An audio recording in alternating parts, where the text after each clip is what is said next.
Yo, game, what's up mga kahatamin? Maulan? Ang sabi nila, pangit daw ang Pasko kasi maulan.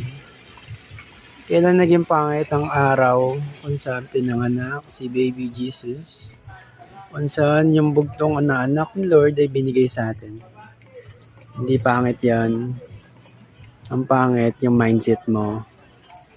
Diba? Merry pa rin ang Christmas, umulan umaraw. Siguro pangit kasi hindi makakapamasko yung mga bata.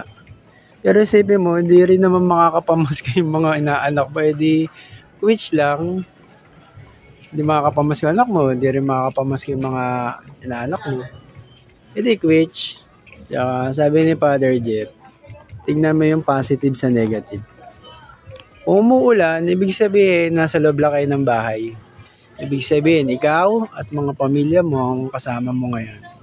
After ng pugbugan sa trabaho, overtime sa trabaho, puro work, binigyan tayo ng oras na tayo lang magkakasama sa loob lang ng bahay.